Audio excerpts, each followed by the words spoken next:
एक बगीचे में 7 परी बहनें रहती थी।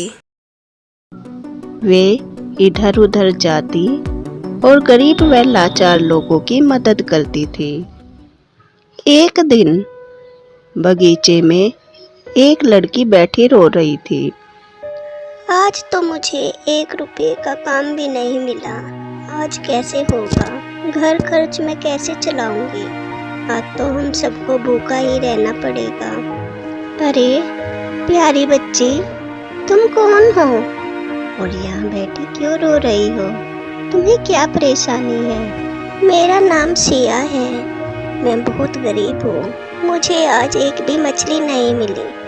आज हम सबको भूखा ही सोना पड़ेगा। लो, ये जादुई अंगूठी लो और इससे जो भी तुम मांगोगी वो तुम्हें मिल जाएगा। तुम निराश और दुखी मत हो। ये जादुई अंगूठी तुम्हारी हर इच्छा पूरी करेगी। धन्यवाद प्यारी परी जी, आप बहुत अच्छी हो। फिर सिया वह अंगूठी लेकर अपने घर आ गई। परियों की जादुई अंगूठी, मुझे एक सुंदर ड्रेस दे दो। सिया एक बहुत सुंदर ड्रेस में आ गई और वह बहुत खुश हुई, नाचने लगी। और फिर जादुई अंगूठी, मेरे लिए बहुत सारी नई नई ड्रेसें बना दो।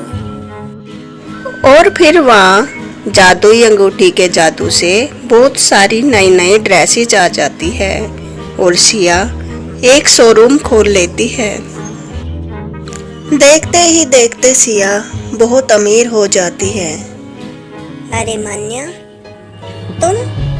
हाँ सिया, मैं। कैसी हो और कहाँ जा रही हो? आओ, मैं तुम्हें छोड़ देती हूँ। नहीं, बस काम के लिए जा रही हूँ। सिया, तुम तो देखते ही देखते बहुत अमीर हो गई। लगता है तुम्हारे हाथ कोई लॉटरी लग गई है। तुम मुझे भी बता दो, तुम्हारी गरीबी कैसे दूर हुई? मुझे भी वो रास्ता बता दो। अरे मान्या, क्यों नहीं, मैं तुम्हें अवश्य बताऊंगी। समुद्र के किनारे एक बगीचा है। वहाँ 7 परी बहनें रहती है। ये बहुत ही दयालु है। एक दिन मैं बगीचे में बैठी रो रही थी। तब उन 7 बहनों ने मुझे एक जादुई अंगूठी दी, जिसकी मदद से आज मैं इतनी अमीर हो गई हूँ। अच्छा तो सिया, मैं भी उस बगीचे में परियों से मिलने जाती हूँ। उनसे वह जादुई अंगूठी मैं भी लेकर आऊंगी। मान्या परियों से मिलने के लिए निकल जाती है और जब बगीचे में पहुंचती है, सारी परियां कहीं घूमने गई थी, लेकिन परियों की छड़ियाँ वहीं फूलों पर रखी थी। अरे यहाँ तो परियां नहीं, लेकिन परियों की जादुई छड़ियाँ है। ये जादुई छड़ी तो बहुत ही चमत्कारी होती है। क्यों न मैं ये सारी छड़ियाँ ले लूँ? मैं तो माला माल हो जाऊंगी। और मान्या परियों की छड़ियाँ चुराकर अपने घर ले आती है और उन छड़ी से अपने लिए एक बहुत ही बड़ा सुंदर घर बनवा लेती है। उधर जब परियां घूमकर बगीचे में वापस आती है, अरे हमारी छड़ी कहाँ गई? उन्हें कौन चुरा ले गया? परियों को उनकी छड़ी नहीं मिलती तो वे निराश हो जाती है और उनकी शक्तियाँ धीरे धीरे क्षीण होने लगती है और वे बीमार हो जाती है। एक दिन सिया परियों से मिलने आती है। अरे परी जी, आपको क्या हुआ? आप सब तो बीमार लग रही हो। हाँ सिया, कोई हमारी छड़ियाँ चुरा ले गया। छड़ियों के बगैर हमारी शक्तियाँ क्षीण होती जा रही है और हमारी ऐसी हालत हो गई है। जरूर ये काम मान्या का होगा। मैं आपसे वादा करती हूँ, मैं आपको आपकी छड़ी वापस ला कर दूंगी। और सिया ना देर करते हुए मान्या के घर के लिए निकल जाती है। अरे मान्या, तुम कैसी हो? तुम तो बहुत अमीर हो गई। क्या तुम परियों की छड़ियाँ चुरा कर लाई हो? हाँ हाँ, लाई हूँ। उन जादुई छड़ियों की वजह से ही तो मैं इतनी अमीर हुई हूँ। अब मैं जो चाहे वो कर सकती हूँ। मान्या, तुम परियों की छड़ियाँ वापस कर दो, नहीं तो वे मर जाएगी। तुम पागल हो गई हो? मैं ये छड़ियाँ कभी वापस नहीं करूँगी। ये जादुई छड़िया ही तो मेरे पास अलादीन का खजाना है। नहीं मान्या, ये गलत है। मैं ये छड़िया लेकर जा रही हूँ। तभी मान्या जादुई छड़ी से सिया को मारने लगती है। सिया वहाँ से चली जाती है। सिया रात में छुपकर मान्या के घर आती है और मान्या के खाने में बेहोशी की दवाई मिला देती है।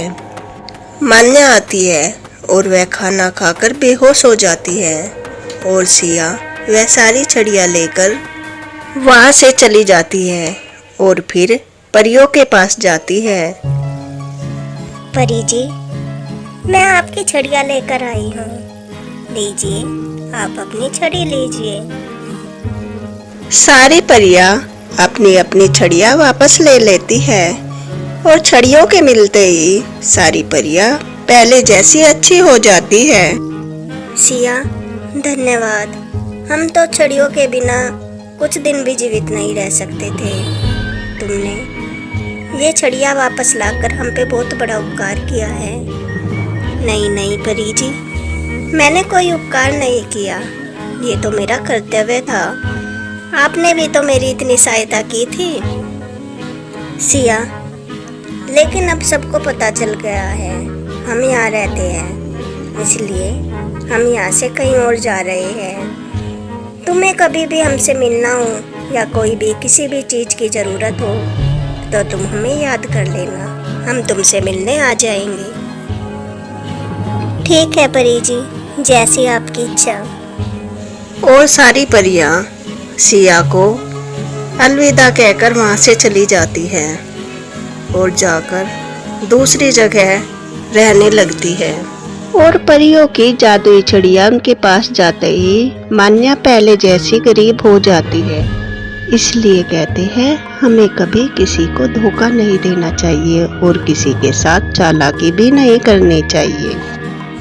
एक बार समुद्र की गहराइयों में मरीना जलपरी और उसकी बेटी एरियाना अपनी जड़ी बूटियों से समुद्री जीवों का इलाज करती थी। अगर किसी को कोई परेशानी होती थी तो वे मरीना जलपरी के पास आते और अपना इलाज करवाते। इससे मरीना और उसकी बेटी एरियाना उन मरीजों का इलाज करती। इसके बदले में वे जो भी उपहार या पैसे उन्हें देते उससे वे अपना घर चलाती थी।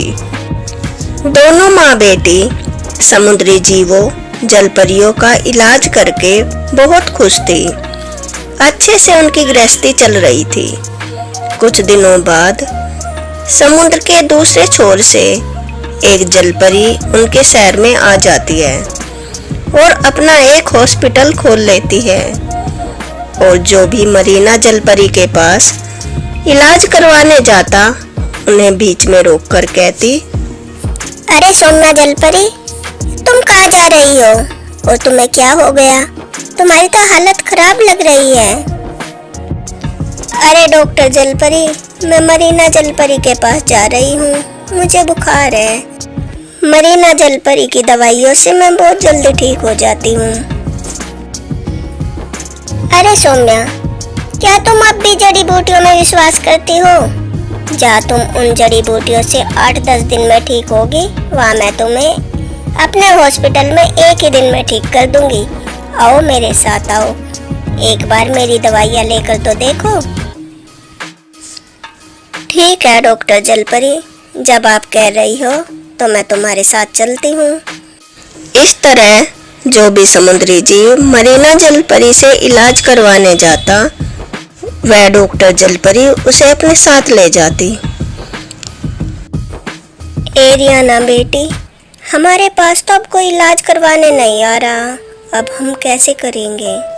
कैसे घर खर्च चलेगा? हाँ माँ, मैंने भी देखा, जो भी हमसे इलाज करवाने आता है वो डॉक्टर जलपरी बीच में ही उसे अपने हॉस्पिटल में ले जाती है, इसलिए सबने हमारे पास आना बंद कर दिया। डॉक्टर जलपरी, मेरी बीवी बहुत बीमार है, ये कुछ दिनों से चल नहीं पा रही। इसकी रीढ़ की हड्डी में कुछ प्रॉब्लम हो गई है, इसे ठीक कर दो। हाँ हाँ, मैं इन्हें बहुत जल्दी ठीक कर दूंगी।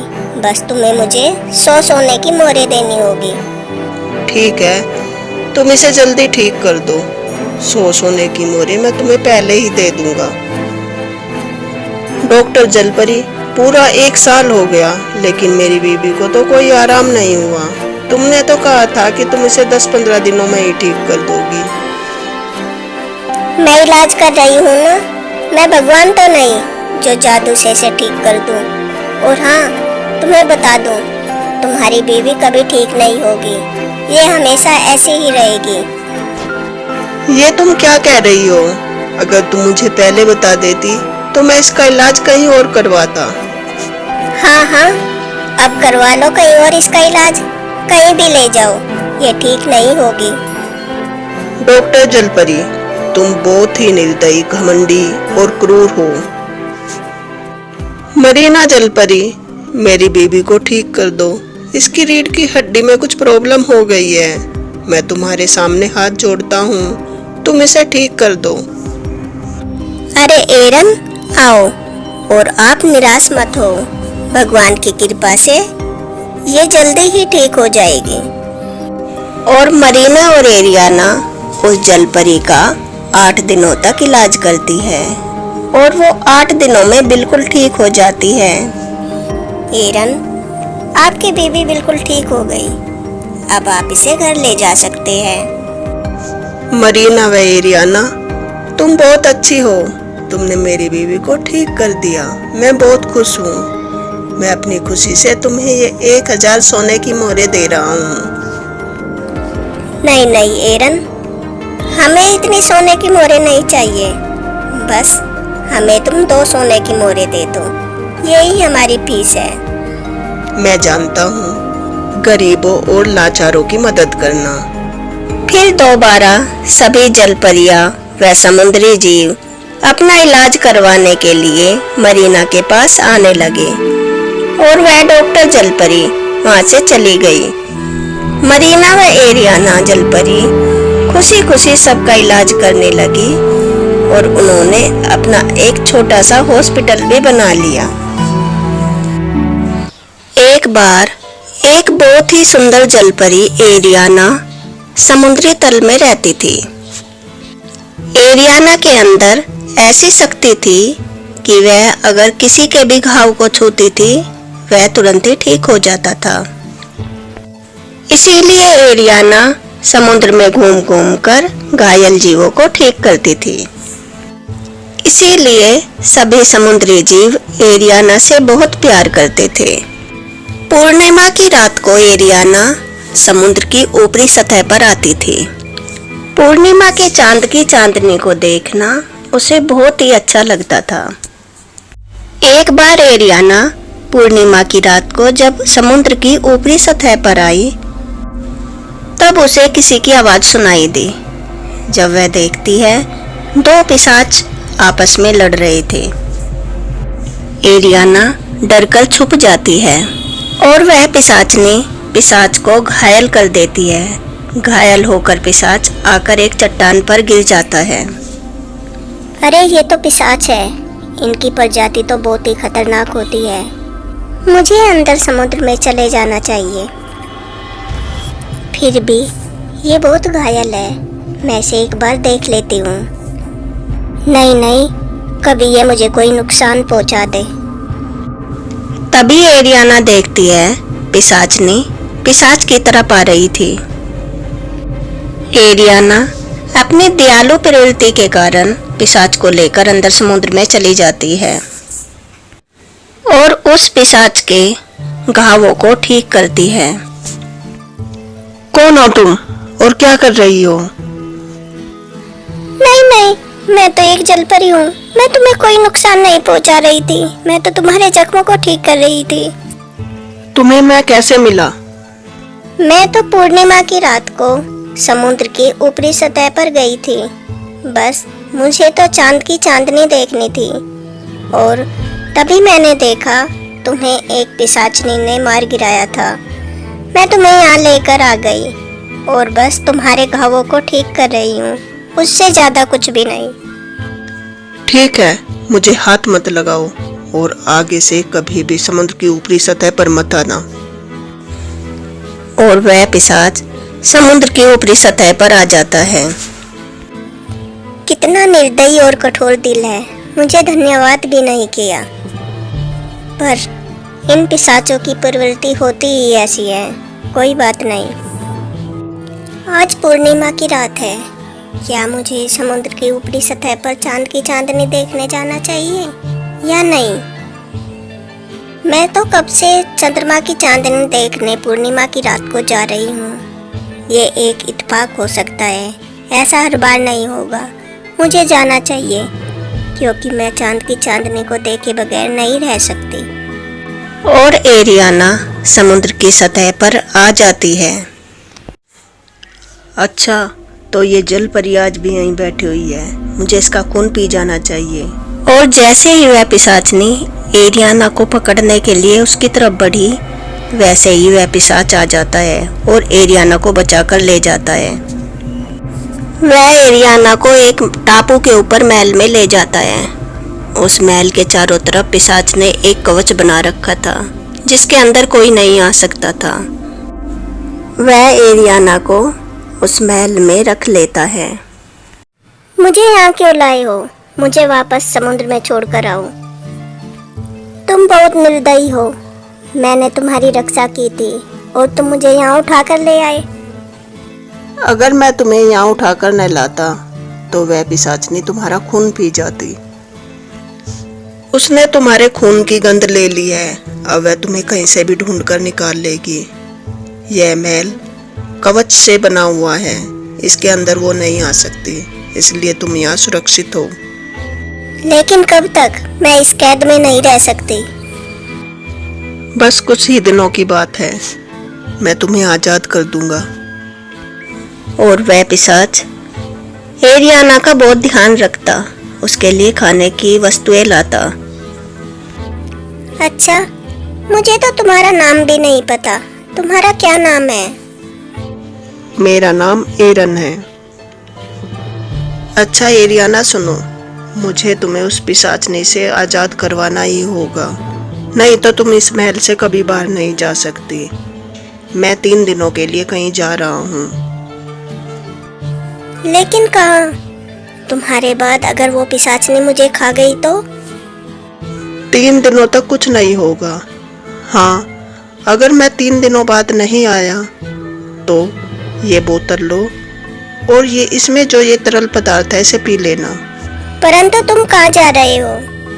मयंक पर्वत पर एक जादुई फूल है। अगर मैं उसे लाने में कामयाब हो जाता हूँ तो तुम उस फूल को अपने अंदर ग्रहण करते ही उस पिशाचनी से ज्यादा ताकतवर हो जाओगी, वरना वह पिशाचनी तुम्हें खा जाएगी। हाँ, पर वहाँ मुझे बहुत खतरा है क्योंकि उस फूल की रक्षा देवता करते हैं और मैं देवताओं से नहीं लड़ सकता। हो सकता है मैं जीवित बचूं या नहीं। परंतु अगर तुम्हें कुछ हो गया तो मेरा क्या होगा? इसीलिए मैंने ये बोतल तुम्हें दी है। अगर मैं ना आ सका तो तुम ये तरल पदार्थ पी लेना। तुम उस पिशाचनी से भी ज्यादा ताकतवर हो जाओगी। ठीक है, मैं भगवान से प्रार्थना करूंगी, तुम जल्दी ही आ जाओ। लेकिन 3 दिन बीत गए, एरन नहीं आया और उस महल का कवच भी टूटने लगा। वह पिशाचनी अब आसानी से महल के अंदर जा सकती थी। अरे 3 दिन हो गए, एरन तो अब भी नहीं आया। अब क्या होगा?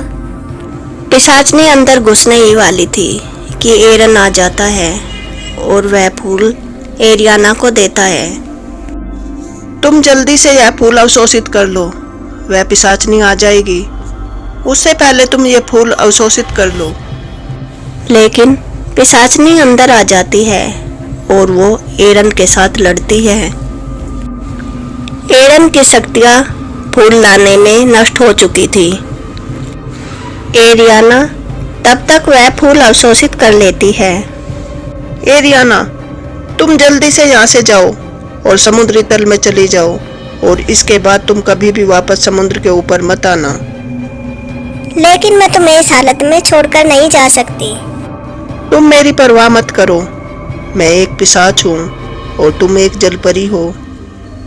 पिशाच कभी भी अच्छे नहीं होते।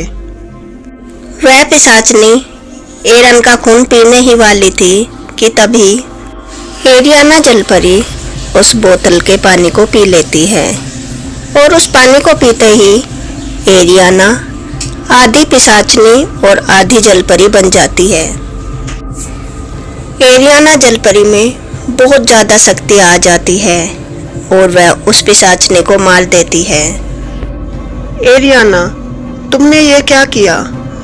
अब इस बोतल के पानी को पीने की जरूरत ही नहीं थी।